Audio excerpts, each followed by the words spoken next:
मधुबन के बाबा मुरली वाले, आपका क्या कहना, आपका क्या कहना। ओम शांति। 17 फरवरी 2024 बाबा के महावाक्य। मीठे बच्चे, पावन बनने के लिए एक है याद का बल, दूसरा है सजाओं का बल। तुम्हें याद के बल से पावन बन ऊंच पद पाना है। प्रश्न, बाप रूहानी सर्जन है, वह तुम्हें कौन सा धीरज देने आए हैं?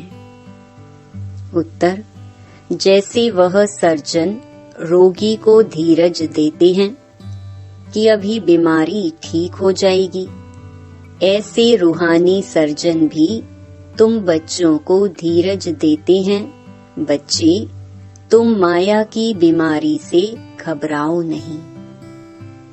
सर्जन दवा देते हैं तो यह बीमारियां सब बाहर निकलेंगी। जो ख्यालात अज्ञान में भी नहीं आए होंगे, आएंगे, लेकिन तुम्हें सब सहन करना है। थोड़ा मेहनत करो, तुम्हारे अब सुख के दिन आए कि आए। ओम शांति। बेहद का बाप सभी बच्चों को समझाते हैं, तुम सबको पैगाम पहुंचाना है कि अब बाप आए हैं। बाप धीरज दे रहे हैं क्योंकि भक्ति मार्ग में बुलाते हैं, बाबा आओ, लिबरेट करो, दुख से छुड़ाओ। तो बाप धीरज देते हैं, बाकी थोड़े रोज हैं। कोई की बीमारी छूटने पर होती है तो कहते हैं अब ठीक हो जाएगी। बच्चे भी समझते हैं कि इस छीछी दुनिया में बाकी थोड़ा रोज है, फिर हम नई दुनिया में जाएंगे। उसके लिए हमको लायक बनना है, फिर कोई भी रोग आदि तुमको नहीं सताएंगे। बाप धैर्य देकर कहते हैं थोड़ी मेहनत करो, और कोई नहीं जो ऐसे धीरज दे। तुम ही तमो प्रधान हो गए हो, अब बाप आए हैं तुमको फिर से सतो प्रधान बनाने के लिए। अभी सभी आत्माएं पवित्र बन जाएंगी, कोई योग बल से, कोई सजाओं के बल से। सजाओं का भी बल है ना, सजाओं से जो पवित्र बनेंगे उनका पद कम हो जाएगा। तुम बच्चों को श्रीमत मिलती रहती है, बाप कहते हैं माँ में कम याद करो। तुम्हारे सब पाप भस्म हो जाएंगे। अगर याद नहीं करेंगे तो पाप 100 गुना बन जाएगा, क्योंकि पाप आत्मा बन तुम मेरी निंदा कराते हो। मनुष्य कहेंगे इनको ईश्वर ऐसी मत देते हैं जो आसुरी चलन दिखाते हैं। लाही चाढ़ी माना उतराव चढ़ाव भी होता है ना। बच्चे हार भी खाते हैं, अच्छे अच्छे बच्चे भी हार खाते हैं, तो पाप कटते ही नहीं हैं, फिर भोगना भी पड़ता है। यह बहुत छीछी दुनिया है, इसमें सब कुछ होता रहता है। बाप को बुलाते ही हैं कि बाबा आकर हमको भविष्य नई दुनिया के लिए रास्ता बताओ। बाबा जानते हैं उस तरफ है पुरानी दुनिया, इस तरफ है नई दुनिया। तुम हो नैया, अब तुम पुरुषोत्तम बनने के लिए चल रहे हो। तुम्हारा इस पुरानी दुनिया से लंगर उठ गया है, तो जहाँ जा रहे हो उस घर को ही याद करना है। बाप ने कहा है मेरे को याद करने से तुम्हारी कट उतरेगी। या तो है योग बल या सजाएं। हर एक आत्मा पवित्र तो जरूर बननी है। पवित्र बनने बिगर वापिस तो कोई जा नहीं सकते। सबको अपना अपना पार्ट मिला हुआ है। बाप कहते हैं यह है तुम्हारा अंतिम जन्म। मनुष्य कहते हैं कलयुग अर्जुन छोटा बच्चा है, गोया मनुष्य अभी इससे भी और दुखी होंगे। तुम संगम युगी ब्राह्मण समझते हो, यह दुख धाम तो अभी खत्म होना है। बाप धीरज देते हैं। कल्प पहले बाप ने कहा था, माँ मेकम, मुझे याद करो तो पापों की कट उतर जाएगी। यह मैं गारंटी करता हूँ। यह भी समझाते हैं कलयुग का विनाश जरूर होना है और सतयुग भी जरूर आना है। खातरी मिलती है, बच्चों को निश्चय भी है, परंतु याद ना ठहरने के कारण कोई ना कोई विकर्म कर लेते हैं। कहते हैं बाबा क्रोध आ जाता है, इसको भी भूत कहा जाता है। 5 भूत दुख देते हैं इस रावण राज्य में। यह पिछाड़ी का हिसाब किताब भी चुकतो करना है। जिनको आगे कभी काम विकार नहीं सताता था, उनको भी बीमारी इमर्ज हो जाती है। कहते हैं आगे तो ऐसा विकल्प कभी नहीं आया, अब क्यों सताता है? यह ज्ञान है ना। ज्ञान सारी बीमारी को बाहर निकालता है, भक्ति सारी बीमारी को नहीं निकालती। यह है ही अशुद्ध विकारी दुनिया। 100% अशुद्धता है। 100% पतित से फिर 100% पावन होना है। 100% भ्रष्टाचारी से 100% पावन श्रेष्ठाचारी दुनिया बननी है। बाप कहते हैं मैं आया हूँ तुम बच्चों को शांति धाम सुख धाम ले चलने के लिए। तुम मुझे याद करो और सृष्टि चक्र को फिराओ। कोई भी विकर्म नहीं करो। जो गुण इन देवताओं में हैं, ऐसे गुण धारण करने हैं। बाबा कोई तकलीफ नहीं देते हैं। कोई घरों में भी इविल सोल होती हैं तो आग लगा देती हैं, नुकसान करती हैं। इस समय मनुष्य ही सब इविल है ना। स्थूल में भी कर्म भोग होता है। आत्मा 1-2 को दुख देती है शरीर द्वारा। शरीर नहीं है तो भी दुख देती है।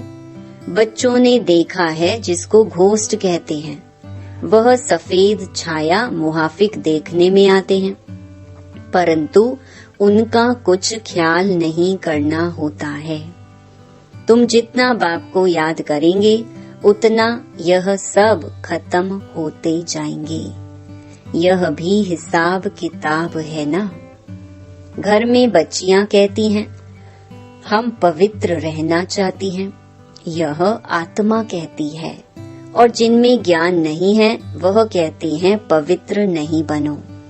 फिर झगड़ा हो पड़ता है, कितना हंगामा होता है। अब तुम पवित्र आत्मा बन रहे हो, वह है अपवित्र तो दुख देते हैं तो आत्मा ना। उनको कहा जाता है इविल आत्मा। शरीर से भी तो बिगर शरीर भी दुख देते हैं। ज्ञान तो सहज है, सुदर्शन चक्रधारी बनना है, बाकी मुख्य है पवित्रता की बात। इसके लिए बाप को खुशी से याद करना है। रावण को इविल कहेंगे ना। इस समय यह दुनिया है ही इविल। 1-2 से अनेक प्रकार के दुख पाते रहते हैं। इविल पतित को कहा जाता है। पतित आत्मा में भी 5 विकार अनेक प्रकार के होते हैं। कोई में विकार की आदत, कोई में क्रोध की आदत, कोई में तंग करने की आदत, कोई में नुकसान करने की आदत होती है। कोई में विकार की आदत होगी तो विकार ना मिलने कारण क्रोध में आकर बहुत मारते भी हैं। यह दुनिया ही ऐसी है। तो बाप आकर धीरज देते हैं, हे आत्माएं, बच्चों धीरज धरो। मुझे याद करते रहो और दैवी गुण भी धारण करो। ऐसे भी नहीं कहते हैं कि धंधा आदि नहीं करो। जैसे मिलिट्री वालों को लड़ाई में जाना पड़ता है तो उन्हों को भी कहा जाता है शिव बाबा की याद में रहो। गीता के अक्षरों को उठाए वह समझते हैं हम युद्ध के मैदान में मरेंगे तो स्वर्ग में जाएंगे, इसलिए खुशी से लड़ाई में जाते हैं। परंतु वह तो बात ही नहीं। अब बाबा कहते हैं तुम स्वर्ग में जा सकते हो, सिर्फ शिव बाबा को याद करो। याद तो एक शिव बाबा को ही करना है तो स्वर्ग में जरूर जाएंगे। जो भी आते हैं भल फिर जाकर पतित बनते हैं तो भी स्वर्ग में जरूर आएंगे। सजाएं खाकर पावन बनकर फिर भी आएंगे जरूर। बाप रहमदिल है ना। बाप समझाते हैं कोई विकर्म ना करो तो विकर्मा जीत बनेंगे। यह लक्ष्मी नारायण विकर्मा जीत है ना। फिर रावण राज्य में विकर्मी बन जाते हैं। विक्रम संवत शुरू होता है ना। मनुष्यों को तो कुछ भी पता नहीं है। तुम बच्चे अभी जानते हो यह लक्ष्मी नारायण विकर्मा जीत बने हैं। कहेंगे विकर्मा जीत नंबर 1। फिर 2500 वर्ष के बाद विक्रम संवत शुरू होता है। मोहजीत राजा की कहानी है ना। बाप कहते हैं नष्टो मोहा बनो, मामेकम याद करो तो पाप कटेंगे। जो 2500 वर्ष में पाप हुए हैं वह 50-60 वर्ष में तुम स्वयं को सतो प्रधान बना सकते हो। अगर योग बल नहीं होगा तो फिर नंबर पीछे हो जाएंगे। माला तो बहुत बड़ी है। भारत की माला तो खास है, जिस पर ही सारा खेल बना हुआ है। इसमें मुख्य है याद की यात्रा और कोई तकलीफ नहीं है। भक्ति में तो अनेकों से बुद्धि योग लगाते हैं। ये सब है रचना। उनकी याद से किसका भी कल्याण नहीं होगा। बाप कहते हैं किसको भी याद नहीं करो। जैसे भक्ति मार्ग में पहले सिर्फ तुम भक्ति करते थे, अब फिर पिछाड़ी में भी मुझे याद करो। बाप कितना क्लियर समझाते हैं।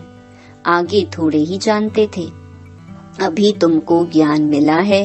बाप कहते हैं और संग तोड़ एक संग जोड़ो तो योग अग्नि से तुम्हारे पाप भस्म हो जाएंगे।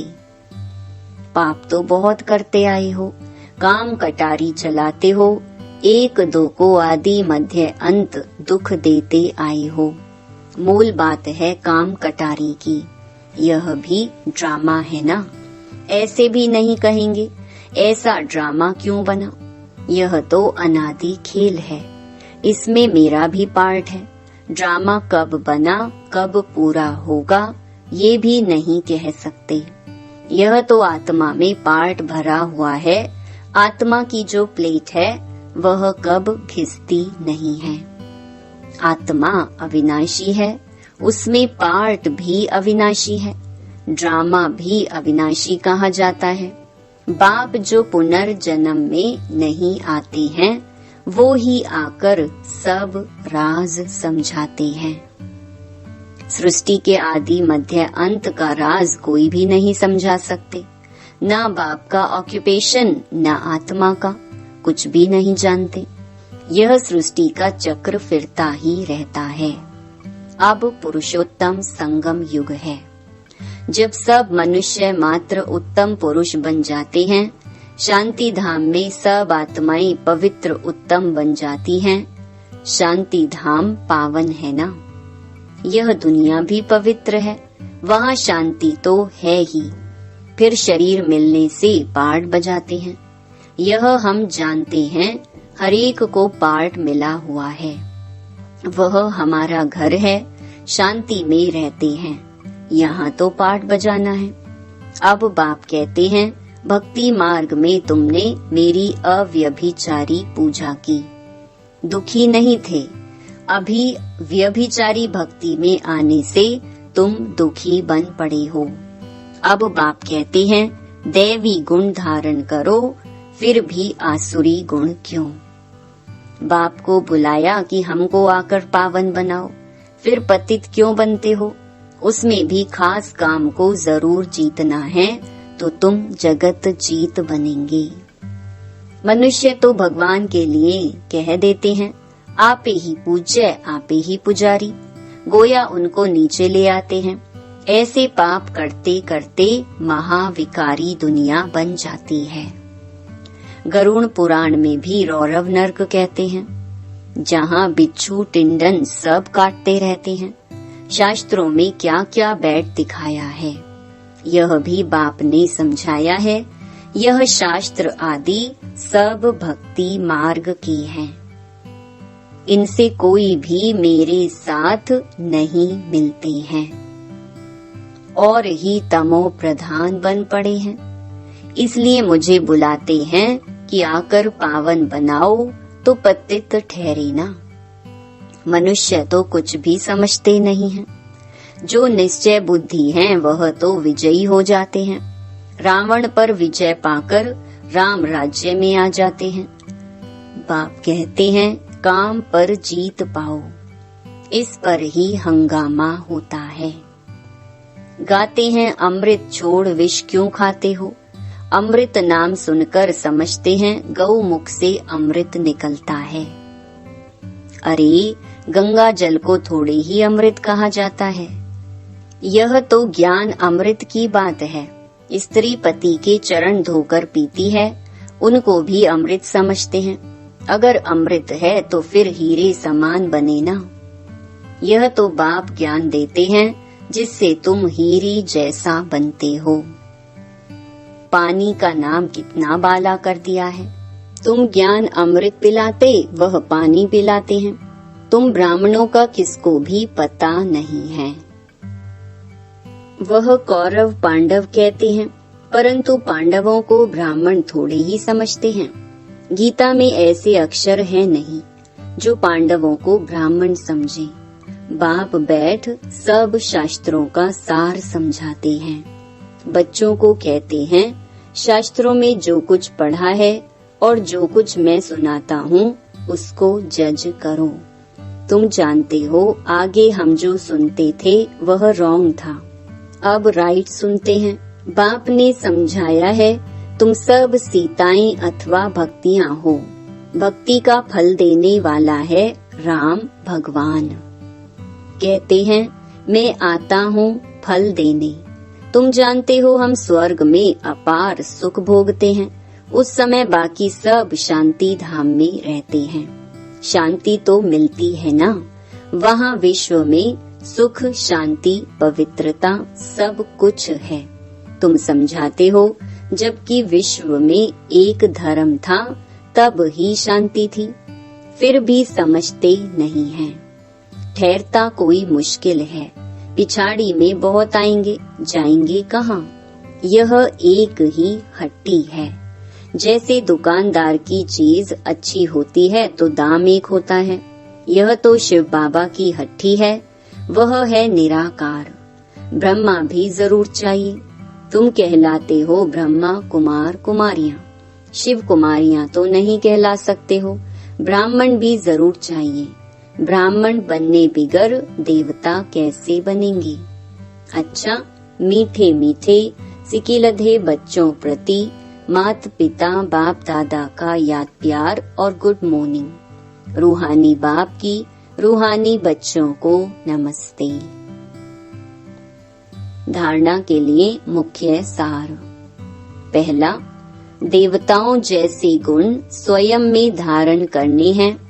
अंदर जो भी इविल संस्कार हैं, क्रोध आदि की आदत है, उसे छोड़ना है। विकर्मा जीत बनना है, इसलिए अब कोई भी विकर्म नहीं करना है। दूसरा, हीरे समान श्रेष्ठ बनने के लिए ज्ञान अमृत पीना और पिलाना है। काम विकार पर संपूर्ण विजय पानी है। स्वयं को सतो प्रधान बनाना है। याद के बल से सब पुराने हिसाब किताब चुकतो करने हैं। वरदान, बुद्धि को मेरेपन के फेरे से निकाल, उलझनों से मुक्त रहने वाले न्यारे ट्रस्टी भव। जब बुद्धि कहाँ भी उलझन में आती है तो समझ लो जरूर कोई न कोई मेरापन है। जहाँ मेरा आया वहाँ बुद्धि का फेरा हुआ। गृहस्थी बनकर सोचने में गड़बड़ होती है, इसलिए बिल्कुल न्यारे और ट्रस्टी बन जाओ।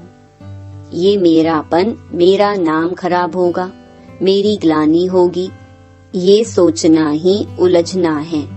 फिर जितना सुलझाने की कोशिश करेंगे उतना उलझते जाएंगे। इसलिए ट्रस्टी बन इन उलझनों से मुक्त हो जाओ। भगवान के बच्चे कभी उलझनों में नहीं आ सकते। स्लोगन, बड़े बाप के बच्चे हो इसलिए ना तो छोटी दिल करो और ना छोटी बातों में घबराओ। ओम शांति।